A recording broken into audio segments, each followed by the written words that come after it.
Yo, what's up boys? Stoic Tang with another YouTube video. Today, we're gonna be talking about the specific lens of habits.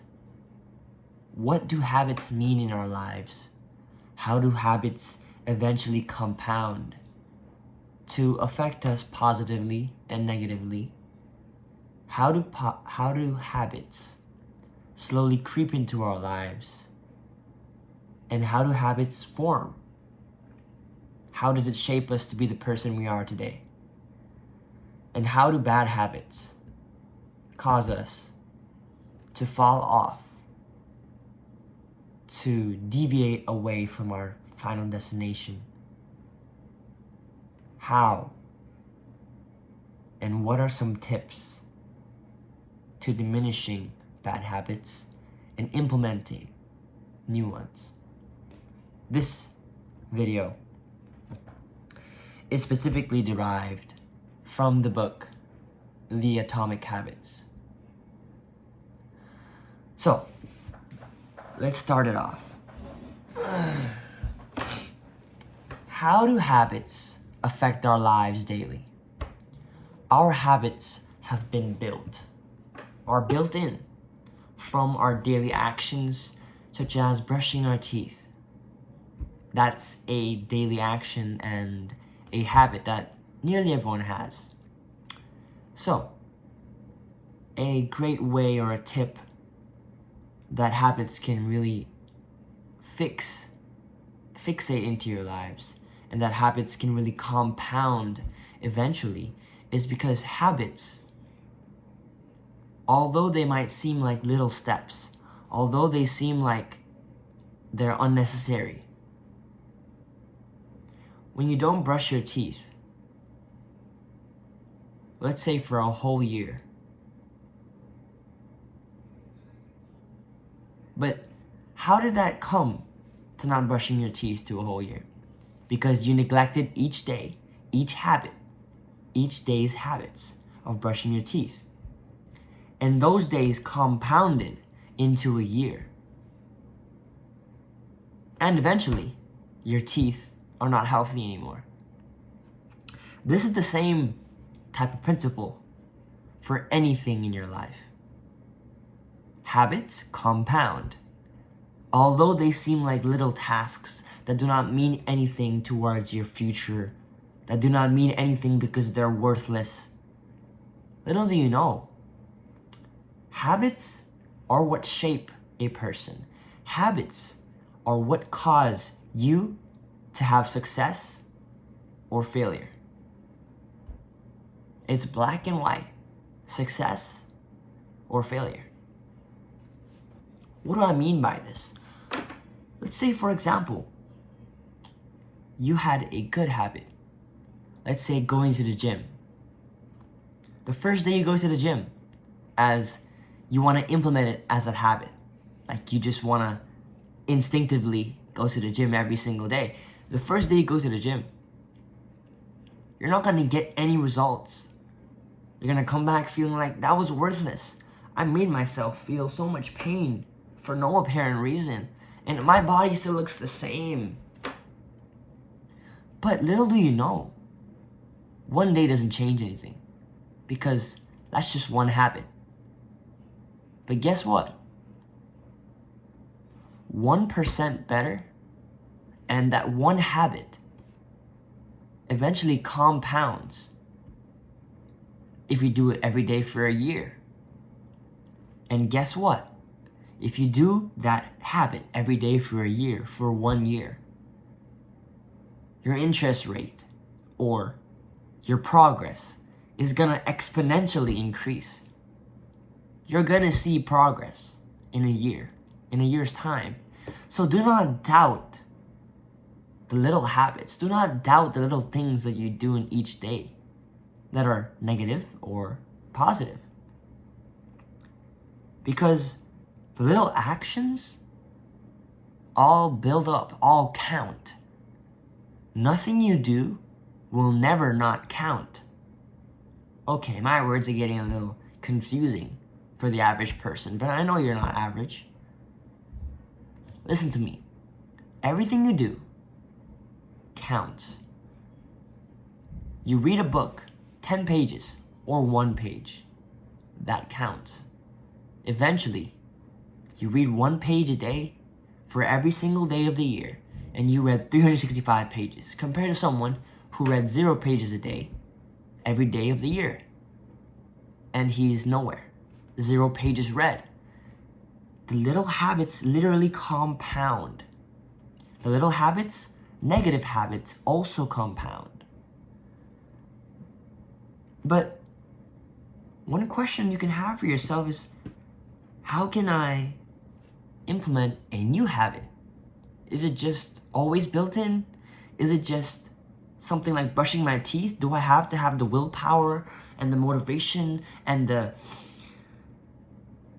brain power to always fight and remember the habit? That's so much stress on my brain. I don't want to have that problem. Well, guess what? There's this thing called habit stacking. Let me explain it to you. What habit stacking is essentially doing something after a normal habit that you always do that will subconsciously build your mind into doing that habit again and again. Does my explanation not make sense? Well, let's give an example. You brush your teeth every single day in the morning, right? That's a habit that's already built in. That's very substantial in your life. And if you start off with a catalyst, start off the first day, you say you want to do 10 push-ups right after you brush your teeth. Then that's the catalyst of creating and building and forming a new habit, which is called habit stacking. Putting a new habit or putting a new action right after what habit you already have built in your life will subconsciously tell your mind to do those push-ups. Every single time you brush your teeth after you're finished, oh, it's time for push-ups, your mind signals that to you. Same thing for, let's say, going out. Every time you see your car, 10 push-ups. That's called habit stacking. You subconsciously will remember it. You don't have to keep a log, keep reminders on your phone, or some days you're gonna forget. If you start a week with putting 10 push-ups right after you brush your teeth, I promise you, you're not gonna forget it for a long, long time. And also, let's move on to the negative habits. I can't cover all of the habits and the habits of regulation and like the real philosophy of habits, but I can talk about an overview for it. Let's talk about the negative habits. The negative habits. This is a grave problem. Negative habits. Because it's really, really hard to get rid of a habit. A bad habit is not just something that you can have the willpower to get rid of. What a bad habit could be is an addiction. What a bad habit is basically an addiction. Something that you want to stop doing, but you keep doing it. That is a bad habit. Biting your nails, or chewing on ice. There could be a lot of different bad habits that are addictions. Drinking could be an addiction. Chasing pleasure can be an addiction. There are so many addictions, but how can you get rid of these bad habits? I'm really, really sorry for you if you have a lot of bad habits, because I'm not saying bad habits are completely indestructible and they can't be broken down, but these habits will forever be in your brain. What I mean by this, a person who's gone to a psych ward to get rid of their alcohol drinking problem, they are okay. for the 2 weeks that they were in that psych ward, that they were in the rehabilitation, right? They were okay for those 2 weeks. But then, as soon as they were brought back into their neighborhood, into their environment of parties all around, of their family members drinking, and of having beers and cold beers in the fridge, guess what happens? He fell back into his addiction. So what I'm trying to say and what I'm trying to prove is that your bad habits are ignited and are sought by fire, by your environment. Your environment is what truly dictates how you act. And these triggers are all around your room. Sardines, guitar picks, all these things trigger something in your mind every time you see it. And you're triggered with an addiction. You're triggered with something in your environment.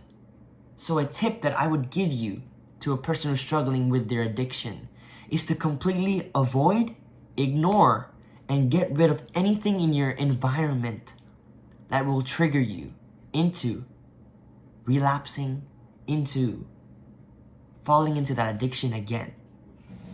And this is not only the same. This is not only the case for in real life, for in your room, for in your car.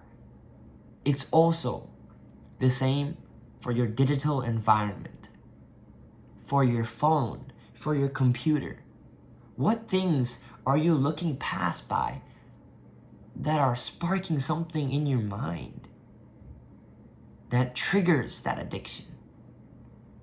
If you completely avoid, completely get rid of any distraction, and completely get rid of any trigger that you can see to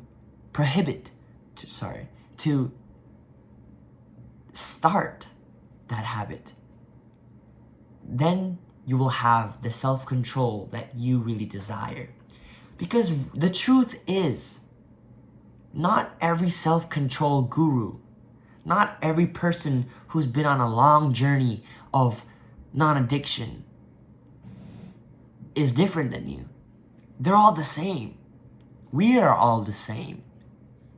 But you know what they're better at? The people who are on a longer journey than you, the only thing that they are better at than you is that they completely avoid and have cut out any signs and any light that inhibits, that starts their addiction. Because as you all know, we are tempted by temptation every single day of our lives. And you are not a God, you are a human being. Yes, not everyone has the power to say no. But you have the power to change your environment. And that's all I have today, guys. The video's a little long. I didn't want to go that far, but I got carried away. Stoic Tang, peace out.